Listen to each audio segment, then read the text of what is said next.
Welcome to the Sustaining Creativity Podcast. I'm your host, Mari Riesberg. Over the past several years, I've combined my degrees in acting and somatic psychology to share my sustaining creativity techniques with performers. And now I've decided to share it with a bigger audience that includes you. I believe we are all creative, and this podcast is all about that. I'll be interviewing people from all backgrounds, ages, and creativity experiences to share just how creative we all are. Today, I'll be chatting with Steve French. He's a full-time voiceover actor and full-time dad. Based in New York, he grew up in Maine before attending the Hartt School's actor training program and spent many years as a stage actor appearing off-Broadway and at regional theaters around the country. He is currently the promotional voice for The Mandalorian on Disney+, as well as the announcer for Match Game on ABC. Please enjoy Steve French.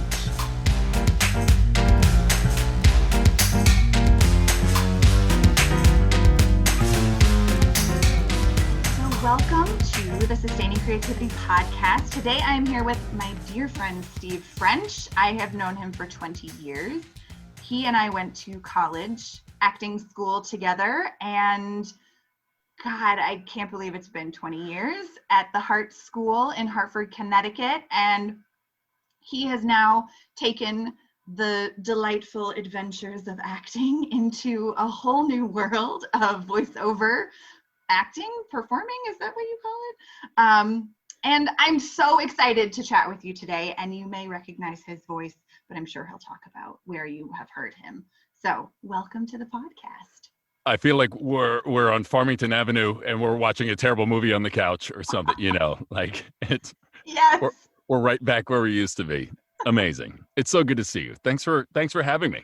You are so welcome. Thank you for agreeing to chat about creativity. Well, there's a lot of litigation that goes into working with me, Mari, but we ironed it all out. We crossed the T's, dotted the I's. All the important things. Absolutely. Well, if you could just take a couple minutes and let our listeners know a little bit about who you are and what you do. Sure. Hi, everyone. Hi, dear listener. My name's Steve French.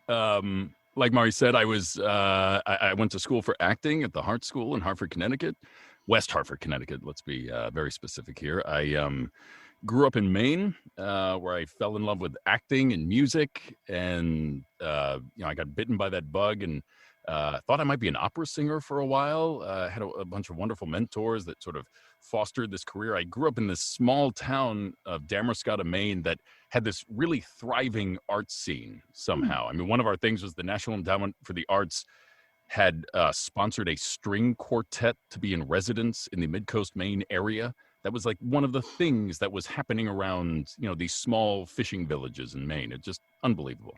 So I got this really incredible support from the community there, fell in love with acting, and eventually found my way to the Hartt School.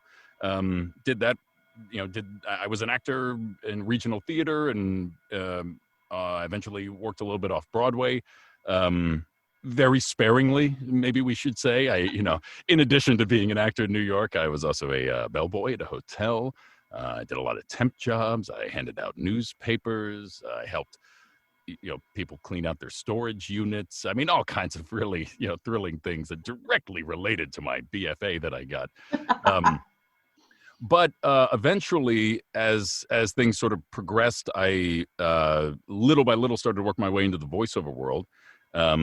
And voiceover was never one of those things that I thought was maybe a career on its own. It was always sort of a way that you could supplement your acting, It's like, oh yeah, they're actors that do commercials and they do cartoons or something. But the dream is always you're going to be on Broadway and, hopefully do that sort of thing. And, but little by little, I got with a big voiceover agency, sort of when I first moved to New York, kind of by a fluke. Somebody got me in with them, and nothing really happened with them for quite a few years. And then eventually, years later, the amazing Bill Raymond, character actor, legendary New York character actor that played Scrooge at Hartford Stage in their production of A Christmas Carol for a long time. He eventually took my demo into his agents. I guess this is 2011.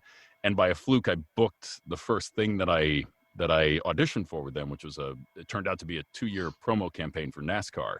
Oh my God. What? And so all of a sudden I was just not working a lot, but suddenly I was like in a room with 7 executives from ESPN, doing voiceovers, doing promos that I'd never done before. And I was literally making it up as I went along. I'd done a little bit of voiceover here and there, radio commercial or the pre-show announcement for a show at Hartford Stage or something. But, and so that was 2011, and here we are in 2020. And after a handful of years of sort of balancing the voiceover career with still doing some off-Broadway stuff and regional theater, my wife and I decided to start a family, and it was becoming clear that voiceover could be a full-time career and something perhaps most importantly that I could do from home with a home setup. So that's sort of what I started to do. And after our son was born in 2015, I've been, I tell people I'm a part-time voiceover guy and a full-time dad. So the idea was always I would stay at home.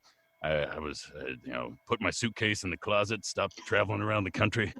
And so I've been doing that ever since, and sort of balancing, being a dad and trying to hopefully maintain a career in voiceover. So I love it. I guess that brings us up to speed here. Yeah, if anyone's still listening at this point, Oh, please. Everyone's still listening. But I can't even imagine what that must have been like to be in that room doing a NASCAR promo with executives from ESPN and just winging it. Yeah. I mean, things that I'd never experienced before, like, just this very quickly, behind the scenes. Typically when you do like a promo or certain things, you have what are called the beeps. So if you're matching what they call matching the picture, if you're doing a voiceover that has to fit into, between the sound bites that are on TV and fit in with the images, you'll match to picture and you'll hear some beeps to beep you in. Beep, beep, beep. And sort of where that fourth beep comes, you're supposed to come in. I had never heard this before. I didn't know that was a thing that happened.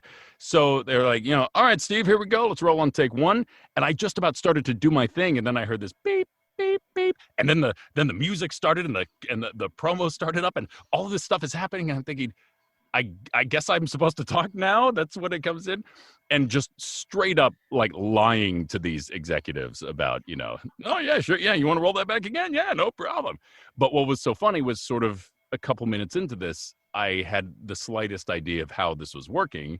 And by the end of the session, we had a promo recorded. And I'd recorded my first TV promo for ESPN. And then by the end of that year, I'd recorded dozens of promos for ESPN. Oh my gosh, that's amazing. I literally just learned on the job. Smarter people than I like take classes and they learn about this stuff. And it just sort of happened for me, Which I think on some level is great. Like I think sometimes we over prepare for things, and when we just get the experience of showing up and learning on the job.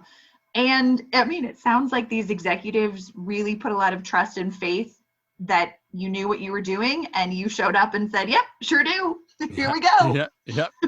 Let me make clear. I think what I just said was this happened for me. It happened. That event happened. It wasn't like I suddenly had this career that fell into my lap. Right. I really did not book a lot of jobs for that. So that experience happened, and there I was suddenly learning.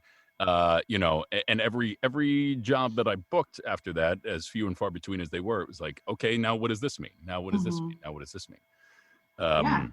But always learning. I love it. Yeah. And I think to your point that you just mentioned, I remember years ago, a friend of mine once said, sort of similarly, he said he'd been in an audition and he said, I remembered somewhere somebody saying, if you don't know how to do something, just tell them you know how to do it and then go figure out how to do it. And so that was my thing. It's like, well, I got this job. The job is mine. So let me just fake it until I make it. That really is a thing, right? You just sort of go, all right, this can't be, it's not rocket science, doing a promo there's a lot of craft to it. There's a lot of specificity, but it is, you can figure it out, and I think as long as you sort of open yourself up to being in the moment and not letting the stress of all those, it could easily say like, oh man, there's all these executives here and they're going to know I'm a fraud, and it's just going to, so just do it. And then what's the worst that's going to happen, Mari? They're going to fire me and then I'll just be looking for a job again. It doesn't matter.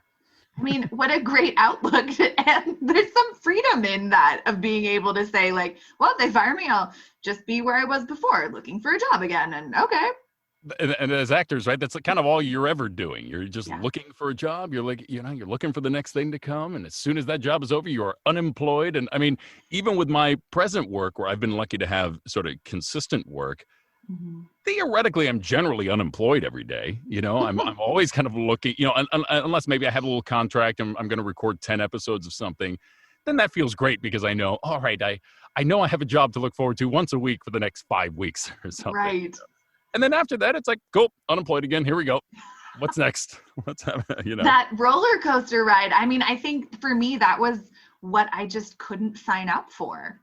I needed the consistency. I needed that stability for my own sanity and my own psyche to kind of show up in the world. And I think that's where going and becoming a therapist, showed up for me. So I'm always incredibly impressed with people who really they have the mentality and ability to recognize that, after 5 weeks, I'm going to be unemployed, but it's not the end of the world. And I'm going to be able to pick up and find many new things, or I know I have all these other talents that I can plug in elsewhere if I need to. So super impressed. Yeah. And I think one way that I'm lucky at this stage of my life is that, I'm as I mentioned, I'm a father. I've got a 5-year-old son. And so that is truly the full-time job. Mm-hmm. And so I think sort of, segueing into kind of perhaps why we're here talking.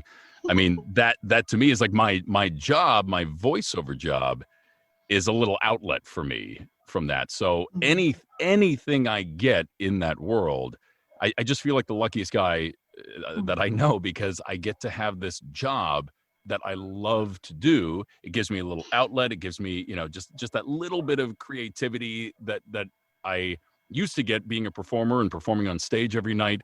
And now I get it in just the tiniest little way, just doing it for these quick voiceover sessions that I have. And that's kind of all I need, and then you go back to the real world. And, and so compartmentalizing that has become really important, and trying to, be a parent. I imagine there are some parents out there listening to this. I think maybe that can be a big struggle for anybody, but for parents especially, it's like, you sometimes feel like several people at once, you've got all these different responsibilities.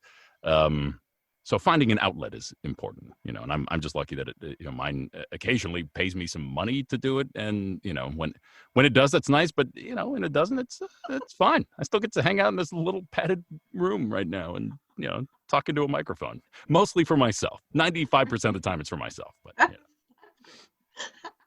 Well, since today we are here chatting about creativity, when you think about what it means to be creative, what comes up for you?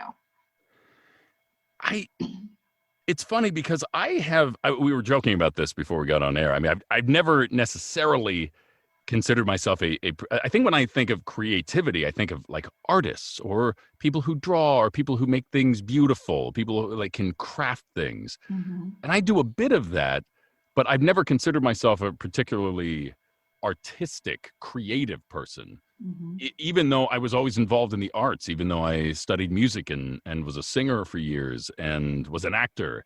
But really it's what I do every day. I mean, being a voiceover person, you get a script and you have to somehow bring those words to life in however it speaks to you. But I think being creative is just about like finding a way to make life fun. I think it's like life can be a little mundane sometimes, and it can really be mundane if we let it, right? Like you can just go, I don't know, man, life is kind of boring and I'm just going to ride this thing out until it's over. But instead, there are all these amazing opportunities that we have in like everything you do. You can be creative, you can have fun, you can stop taking things so seriously. And I don't know, I think for me, I've always been somebody that's had a lot of, while I may not necessarily be really good at any of them or be particularly creative, I've always had a lot of hobbies and interests, and sort of prided myself on having sort of a protean interest in all kinds of different things. And I think that's what it's about. It's like being open to, having fun and exploring, I think that's what it means for me to be creative. Maybe. Is that the right answer, Mari? Is that what I was supposed to say? There are no right answers. It's your answer. I love it. I mean, it makes me think when you were talking about like not really considering yourself to be a creative person and kind of clumping that in like fine art world. Do you think that there's some connection of like having a creative arts job that makes you think like, oh, it's not so creative because it's not like a hobby or it's not like a extra thing that you do? Right. That's really interesting. Probably that's a really good observation. I mean, because I imagine, as actors and people that once you make this a business, once it becomes sort of your livelihood, there are a ton of considerations that have to go into it. So you sort of, I mean, I can't think of the number of times probably every day that I stress about this great job that I have, and I think, and when those times come, when the job ends, I'm never going to work again. It's never going to happen. It's over. My career's over. My poor wife, she's just, it's just amazing. I think she's like, what was that Revolutionary Road, or Richard Easton at the end turns down the hearing aid so he doesn't have to listen to Kathy Bates anymore. Yeah, sure, she's got something like that going on, but I think I totally think that's a good way to look at it, because you can easily lose sight of this opportunity as a performer that you have, where like everything you do is creative. The very act of your job is to create something. Mm-hmm. In my case, it's using my voice to tell a story, typically, or just talk about race cars, which is also kind of fun too.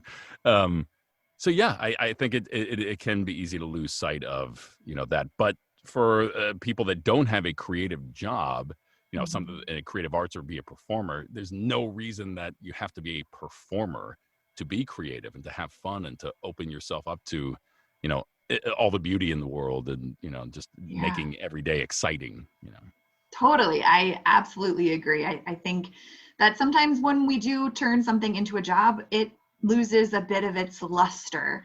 And so being able to kind of reconnect with the spark of why we do it or what brought us there in the first place can be helpful and supportive in reminding us that what we do is creative, or who we are is creative, regardless of whether it's a job or a hobby.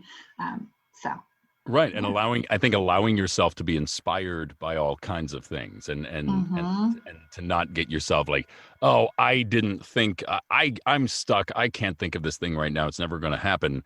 But opening yourself up to what's out there and allowing I think that's something that maybe we all kind of forget at some point, at least I know I have, is other people can inspire you. As actors, it's always very competitive, right? Somebody got a job. I didn't get that job. Mm-hmm.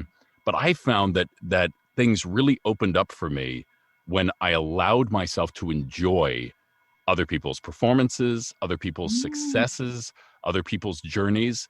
I remember when a friend of mine made his Broadway debut, I was so thrilled. And probably a few years before that, I would have been like, all right, fine. That wasn't me, but okay. I was so over the moon, because what it said to me was, it's possible. It's possible for like the people that you went to school with to achieve this dream that you all have had. And I was just over the moon. And I was so happy when I kind of flipped that switch in my life. There was something like, oh, wait a minute. I could actually start to enjoy this again. Right. I mean, you're kind of leading us into my next question around challenges or blocks that you experience in creativity. If you wouldn't mind kind of sharing a few more of them and how you navigate them, I think, yeah, that's important. We all experience challenges and blocks with creativity, and what do we do with it when it happens? Absolutely. I mean, I'm sure I can speak for most parents when I say exhaustion is a big old obstacle to creativity. I mean, let's just say that, when you've had a very long day as a parent, you kind of, and maybe you have Los Angeles-based agents who amazingly send you auditions at 9:30, 10:30, 11:30 at night, East Coast time, and you have to get them done, and all you want to do is kind of crawl into a hole and bury yourself for a little while and not speak to anybody. It can be tough to like be creative, to go, what is this script that I have to bring to life today? Mhm. And it's in those moments when I feel that way that I have to remember, boy, are you lucky that you even have this opportunity Mm. to do this right now. But I'd say personally, in my life, my son, Oscar, he was diagnosed on the autism spectrum a couple years ago, and that has lent its own challenges just to life in Mhm. general. Um, but what I have found is that it's been like the most incredible eye-opening experience, because it's really like you feel like it was, I don't know, like your life was meant to come to this point, because he Mm. opens my eyes every day to sort of who I am. It's like shine. I've got my light here in front of me. It's like right here, like shines the light right in your face, right in your soul, and goes, here's the kind of person that you have been. Here is with your temperament. I mean, I'm sort of I'm I can be a pretty stressed guy, and I can, I don't have a lot of patience with things. And with Oscar, I've had to learn nothing but patience. And it's just like the most glorious thing that I know is the fact that he came into my life and has, given me the chance to like reevaluate what's important. And also the way that he sees the world is sort of, incredible too. Um, but I would say those challenges of like feeling every day like you're sort of exhausted, or feeling like, and as a parent, you just kind of, a lot of times I think you kind of feel like every day, let me speak for myself. Let me not speak for any other parents in the room here, but I basically feel like a failure every day. I feel like, okay, well, I woke up and I tried that and none of that worked. So I guess we'll try this again tomorrow. Could I find any other dad for this kid who knows what they're doing? You can do this right. But that's where I think you have to find a way to save a little something for yourself, to not beat yourself up, and to say, okay, what can I do every day, no matter how small, that can make me like reconnect to myself, to tell yourself, take it easy. Here are things that are out there to be enjoyed. Here are the positives that you accomplished each and every day. So even with any sort of obstacle, like the creativity, the fun, and finding a way to not, I think maybe with creativity, to me, it's like not taking everything so seriously, Mm. right? Yeah. I think for me, any of like you're talking about hobbies. I think hobbies are a very creative thing, and I'm somebody who's always had a lot of hobbies, but I've always made a point to never take them. I get serious about them, but I don't take them seriously. I don't sort of have any end goal in what I'm going to do. I started playing the banjo years ago after years of wanting to do it. And I remember my grandfather saying, well, what's in this for you? What are you going to do with this? And I was like, nothing. I'm doing nothing with it. I'm going to sit around every once in a while. I'm going to drive my wife and my landlord crazy, and I'm just going to play the banjo, and that's it. And I don't think there's anything wrong with that, right? I mean, isn't it okay just to have some hobbies and things that you like doing? And Absolutely. And I think we should. And when we don't, that's when like life can feel really heavy, and there's a lightness to a hobby or an experience that isn't for a final product or something we have. It's the journey, it's the experience along the way that brings us joy or supports other areas in our life that we didn't realize needed supporting. yes, totally. Yeah. Nice. I mean, you have such an optimistic outlook on life. I mean, I think many people who are navigating child rearing, I mean, regardless of a diagnosis that a child has been given, Right. that to say at the end of the day, I feel like a failure, and let me just reflect on what I did and how I showed up and accomplished things, and I get to do it again tomorrow. I mean, I think that for many people, that's a challenge to remind, like go back through the day and say like, okay, what did we succeed here and what were the challenges, and I get to show up in a different way the next day. So yeah, I think we don't want to do it, right? It's like like, tune in tonight for the greatest hits of your failures throughout the last week. Oscar has this amazing habit where he loves to like recall moments. He can recall, the memory on this kid is unbelievable. He can recall like 6 months ago when I fell on the stairs, going up the stairs. And we'll be like eating lunch and we're kind of sharing a moment. And he looks deep into my eyes and he goes, "Daddy fell down the stairs." And it's sort of like, yeah, okay, but I did a lot of other things too, So many other days have happened since that moment.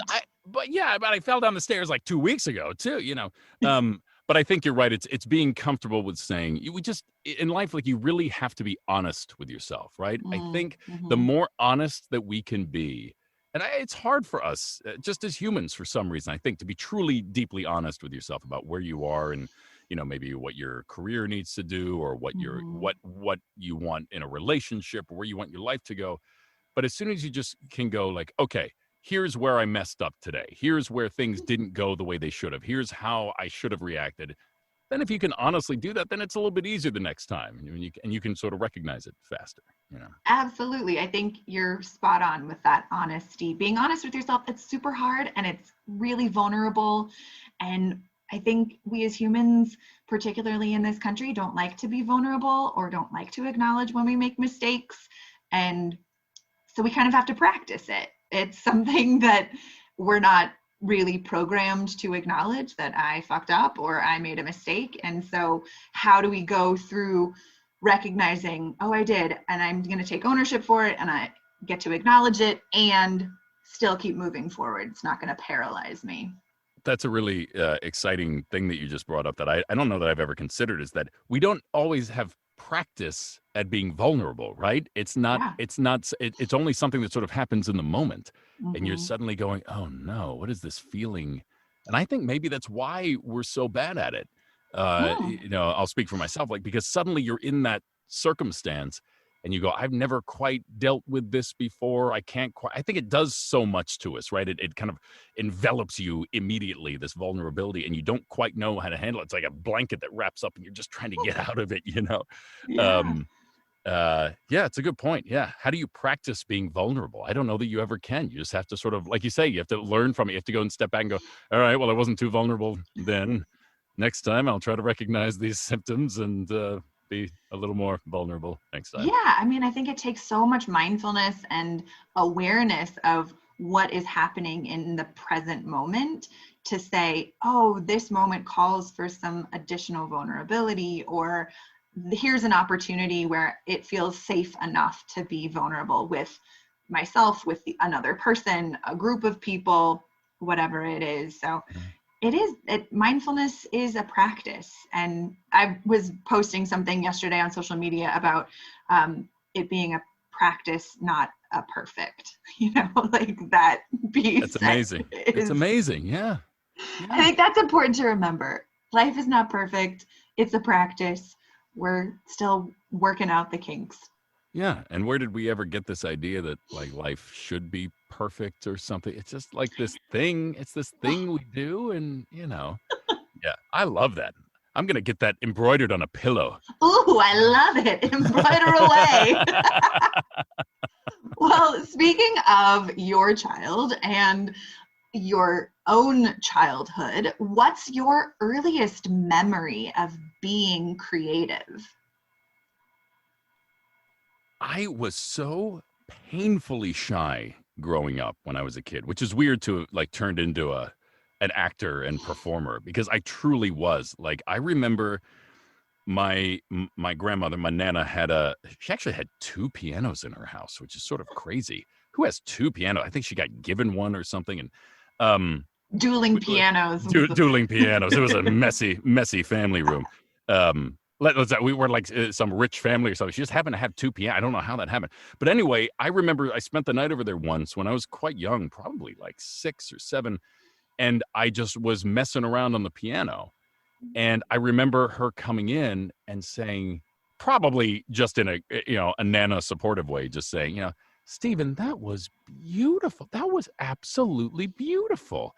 And I got so nervous that I remember being incredibly, like, almost embarrassed and nervous that she had said that I played the piano really well, that I remember she called my mom later in the day, and I made a point of going over to her and say, please don't tell anything to Mom about my playing the piano.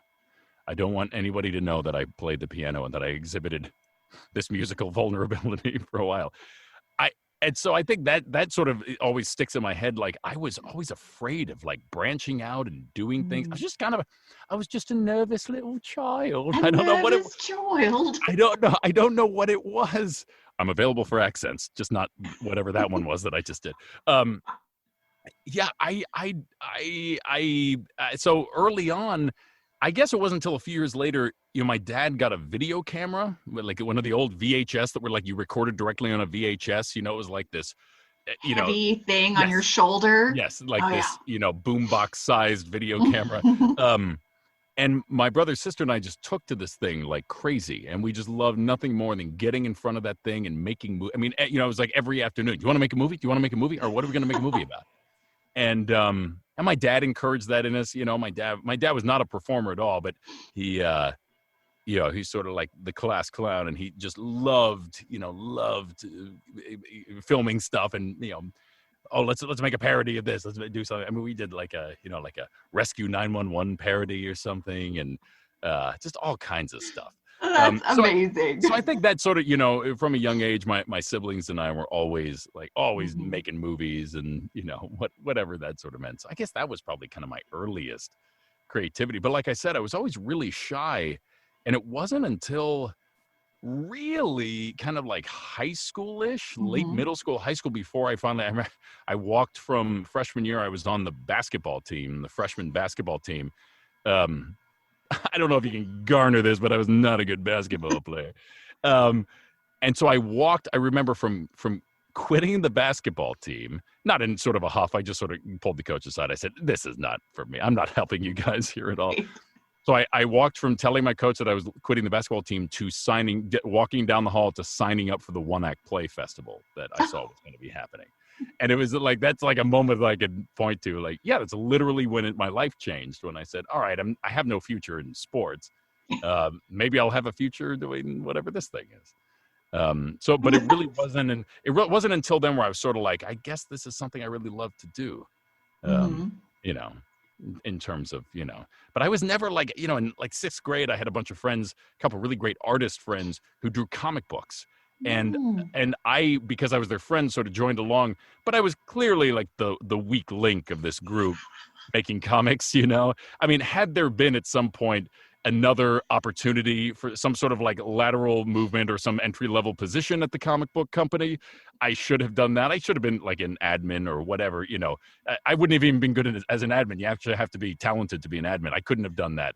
I don't know what I could have done. I just shouldn't, But it really was one of those things where I just thought my friends were so talented, so artistic, and I just didn't have any of that, But you wanted to be a part of it. Like I wanted to be creative. Yeah.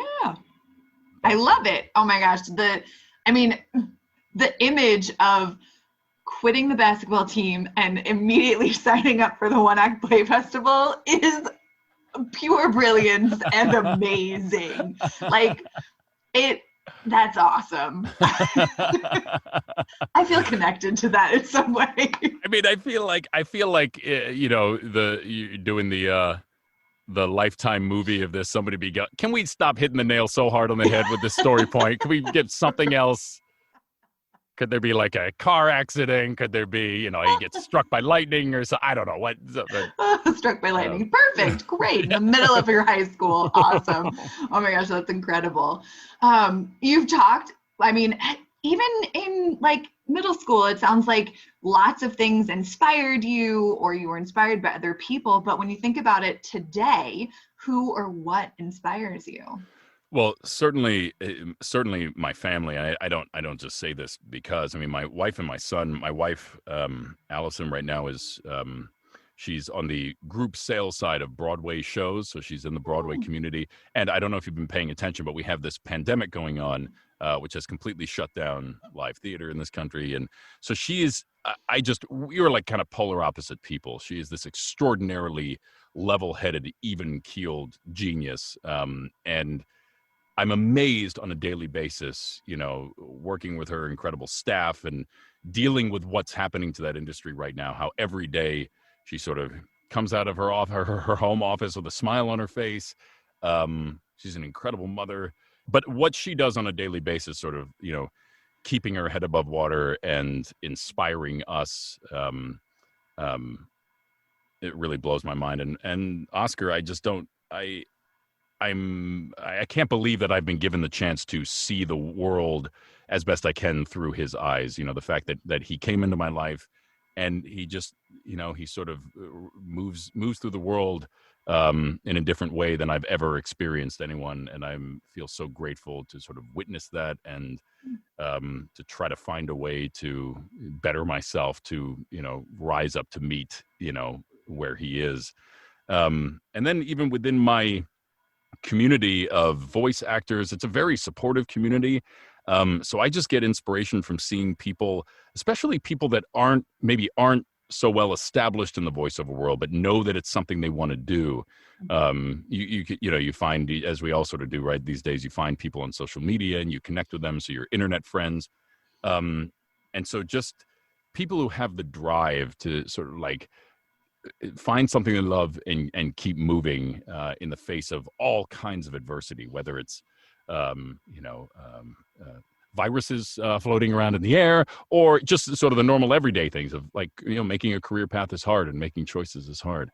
I think anybody that sort of pushes through obstacles, whatever they may be, that really inspires me, because I have perhaps not always been great at pushing through. I think I kind of, have let things get me down often in my life. And I sort of look at people that have it way tougher than I've ever had it. And I get inspired by that to say, maybe you got it pretty good and you can keep going here. And, hopefully at some point lend a helping hand when I'm able to other people. So, I mean, and it's funny. I think kind of like we were talking about before, I mean, the friends that I've made, like you, and all throughout my acting career, my regional theater career, those are friends for life. And even though we often are competing against each other, even in the voiceover world, you sort of know, as I've been doing this for a while, I know the guys that are kind of up for the same jobs. But I'm always amazed. I had an internet voiceover buddy that reached out to me after I posted a commercial that I'd done. And he said he was so gracious in his compliments about it, because he had auditioned for the same thing. He said, I had to go back and listen to mine, and man, they made the right choice. He did such a great job, and I, as it happened, had felt the same way about something he'd done. I had not been gracious enough to let him know that, but the vulnerability, Steve, the vulnerability piece. But we're bringing this back around. Like, that's where I learned, you got to tell people when they've done something good and when you like something that they do. It's really very simple, isn't it? Just that little bit of encouragement helps people. And I don't think I was ever very good at that, probably because I was always such a competitive guy. It felt like giving a part of yourself away or conceding something. And once I finally let go of that, it felt really nice. Supporting people is really cool. Folks, let your Uncle Steve tell you something. Supporting people is cool. It's what all the cool kids are doing. Come on over. The water's fine. It's really good, I promise. I remember I had this audition for a Broadway show, and I remember I went in and I was notorious for having like the easiest rep book in the world, like the songs that I would choose to sing. I mean, just people basically laughed me out of the room. Like, do you want this as a career, or what do you want to do? And I remember I had this super easy song, and I was so nervous about the audition. I just messed up the first note of the song that I'd sung like 100 times, right? I had gotten so in my head, this dream had gotten so big that I just fell flat on my face. And I remember leaving going, it's over. I'm done. It'll never happen. And I happened to walk down the block and ran into a couple actors that I know, an actor and her husband, who's a music director I'd worked with. And they are sort of notorious for being these hysterical people, super talented. And they instantaneously lifted me up, lifted my spirit off the ground, because they took one look at me and they went, whoa, what happened to you? And then within like 3 minutes, my entire day had turned around. And it was because those fellow actors, those fellow theater folks had looked at me and said, he needs to be picked up right now. And that's all that we should be doing for each other, is when you see somebody who's down, pick them right back up again. Yeah. No, I love that. I mean, this idea of community, and I think we all have many different communities that we are members of or a part of. But when you think about your community, how does their presence or their them impact or influence your own creativity? It's really funny because I often think I'm always sort of shaken a bit by when I tell people what I do, like say just in my community or my son's teachers or so. There's typically this reaction of, that is so cool what you do. Wow, that's so interesting.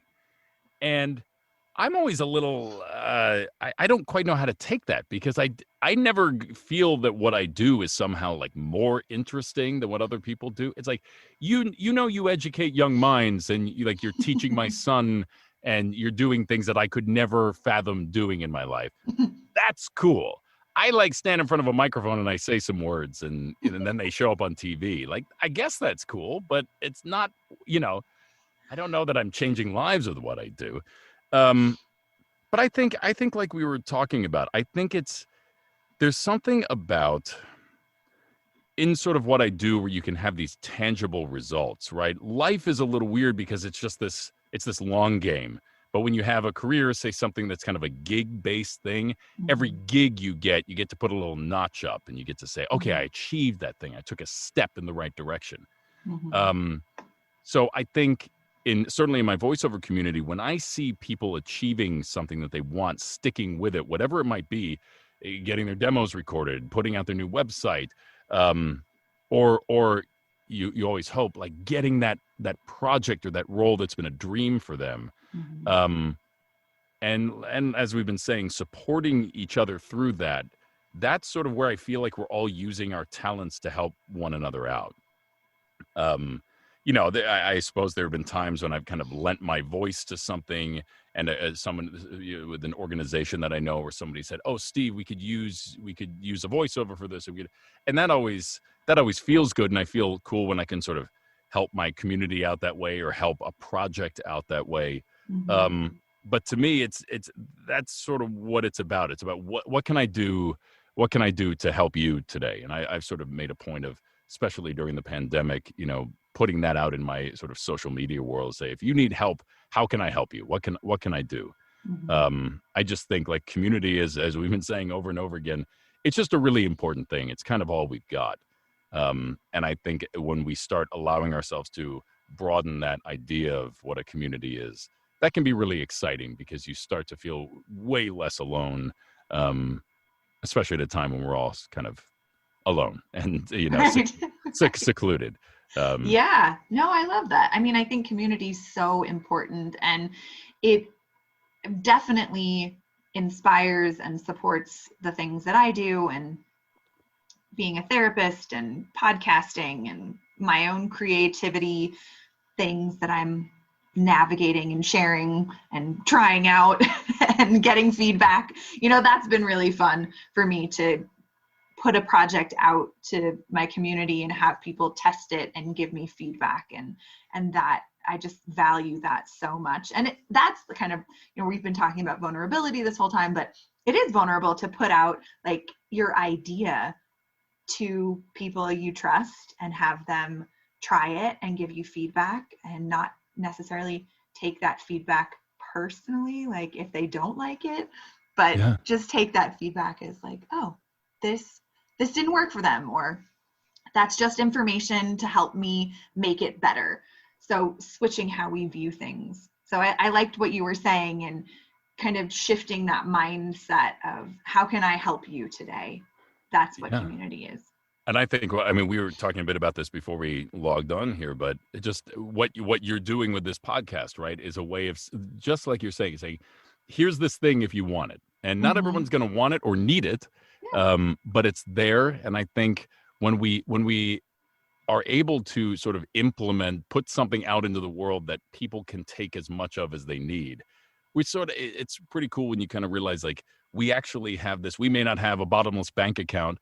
We may not have like a bottomless pantry, but we do have this bottomless wellspring of of love and compassion if we want to access it. You know, if you want to like open up that water main and let that flow, it's there, and you know, it doesn't have to stop. So yeah, I love that idea of this wealth of love and compassion we can continue to share, regardless of how much money we have in the bank or how much food we have in the house.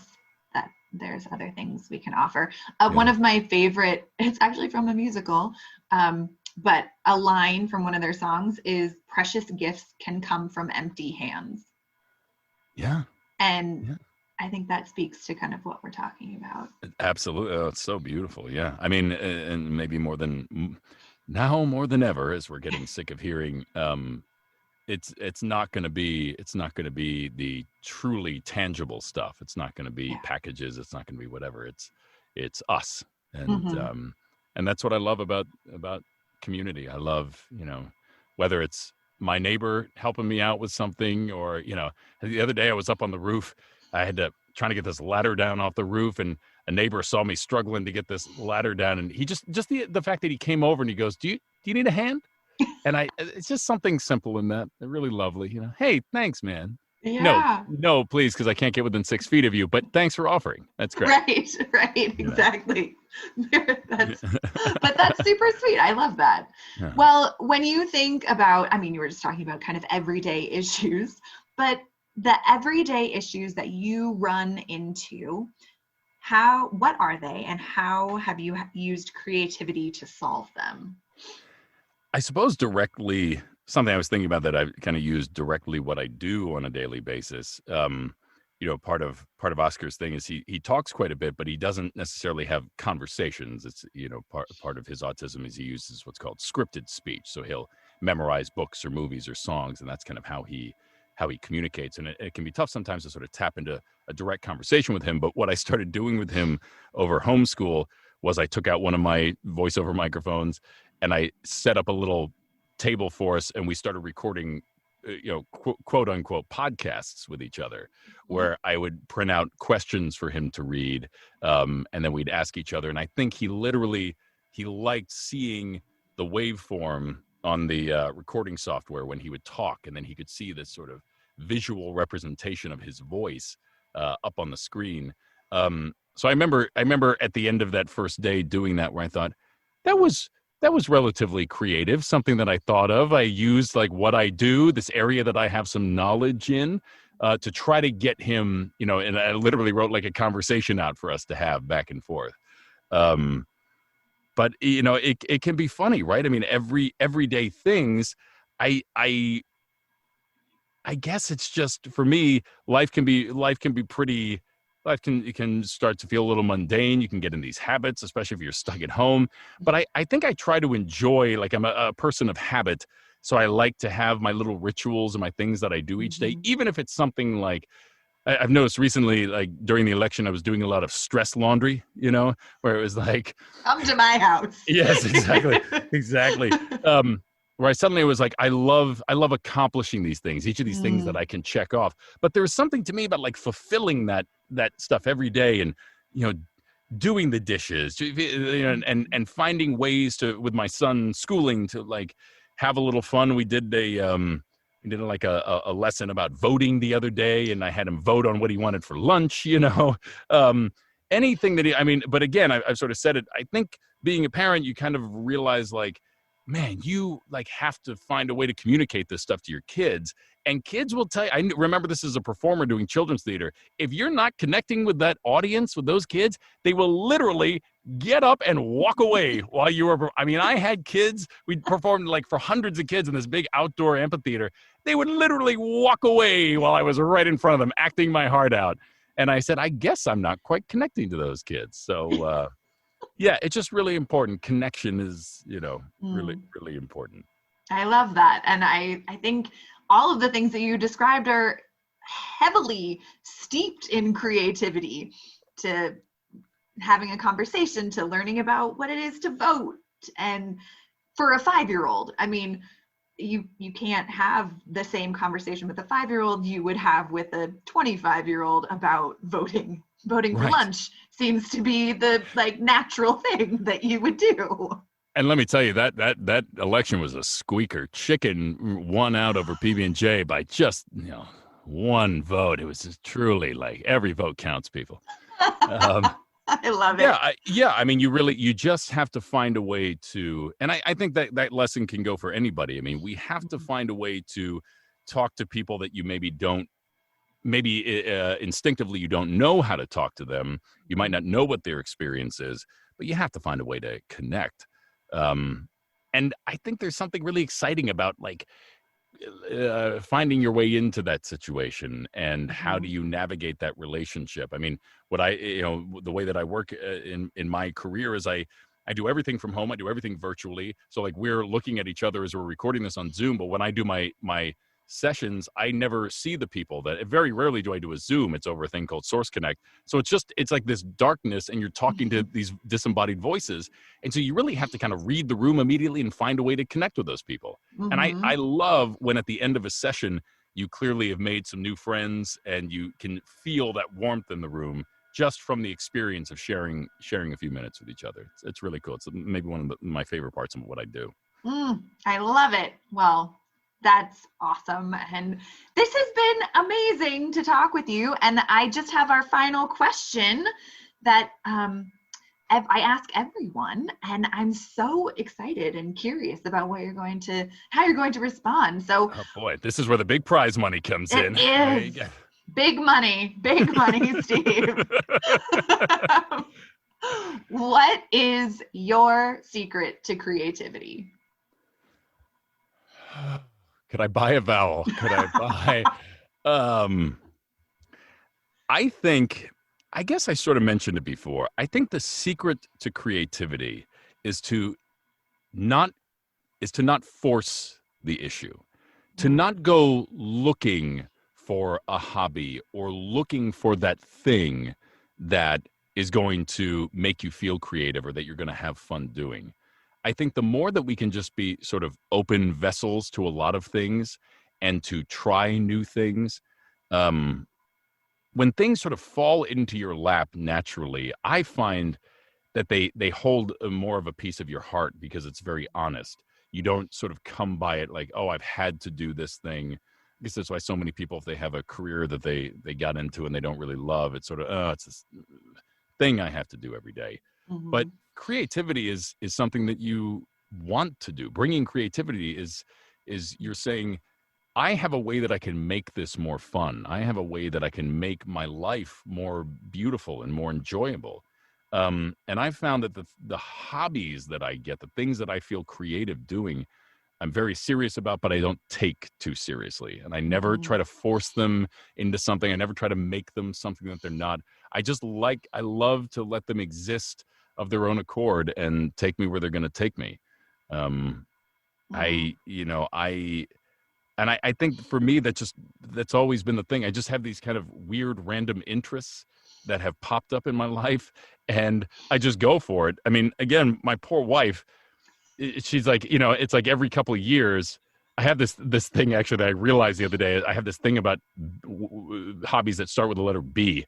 Years ago when I was unemployed, I started baking bread. I just went like insane about baking bread all the time. I mean, we had ran out of freezer space for this bread that I just kept baking. I fell in love with the banjo, so I started playing the banjo incessantly. I guess shortly after the Red Sox won the World Series, I became obsessed with baseball and baseball history. I have a friend of mine came to the house one time. He goes, I have literally never seen more baseball books in any one place than it's in your library right now. And then my latest craze, that I love is bird watching. And I was just out today before I came here. I had become like a total obsessive bird watcher.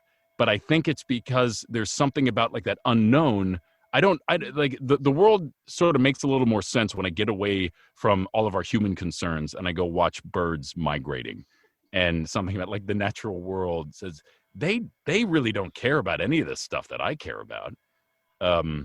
They also just have me be beautiful, and they bring you a lot of peace. I mean, I'm not breaking news here that bird watching is sort of an exciting hobby. But I think there's something about all of these things have kind of fallen into my life naturally. And so I think to me, the secret is you don't have to you don't have to look for them. You just have to be open and things will find you. So I guess that's my secret to being creative. And then you will find you will bring your own sort of creativity to that. You will find, nobody else can do what you can do, right? I mean, there's a risk of that maybe sounding like cliche or, like a bad self-help or something, but it's all, you find the way that you want to enjoy whatever this is that you do and how you do those things. So have fun. I love it. Great reminders and really fun things. And I love all the bees. I mean, I'm curious what will be next. Beekeeping? I've tried to get the beekeeping going, and Allison does not want beehives at the house. So thanks for bringing that painful thing up. Sorry. Apologies forever. maybe baton twirling. I got to get this list out. Yeah. Baton twirling. That would be amazing. Yeah. Bobsled racing. Ooh, this is good. Let's keep going. Let me get my pad and paper out here. Oh my goodness. It has been such a delight to chat with you today. And if people want to learn more about you or get in touch with you, what is the best way for them to do that? Let's see. I have a website, stevefrenchvo.com. That's my voiceover website, which is just about to launch with a new redesign, which I'm very excited about. But there'll be more on that when that time has come. I'm on Twitter and Instagram at stevefrenchvo. I don't know that I'm any good on those things, but I put stuff up there once in a while. Cute pictures of my kid. I don't know, and I put really blurry pictures of birds up on there. So, get this blurry bird content while it's hot, folks, because it is, it's really strong right now. Well, I will put all of your social media handles and website in the show notes so people can find you if they have more questions or who knows, maybe hire you to do some voiceover. Well, listen, and please, and I wanted to make a point of saying this as sort of what we've been talking about. I am not a coach. I am not like a certified coach, but something that I've had a lot of fun doing during this pandemic is I've had actor friends reach out and say, hey, I've been doing a little voiceover. I want to get started. This goes for anybody listening. Reach out to me. You can contact me through my website. If you just want to chat, if you just want to kind of get a little one-on-one, that's what I'm here for. I can't, again, I'm not I don't have a business doing this, and I can only tell you sort of my experience, but I'm always happy to, just for free to give you some advice and swap an email back and forth or a Zoom or something. That's, I love it. And that's how businesses start too. So you never know what will happen. You never know. Well, again, thank you for taking the time to chat with me. It has been so much fun and so great to see you. You too. We were saying 20 years we've known each other, and I can't believe it's been so long. I'm just so humbled that you asked me to be on here, and I can't wait for you to edit out about 45 minutes of my blathering on. But it's been so great. Thank you. And thank you for what you do with this podcast. It's so exciting.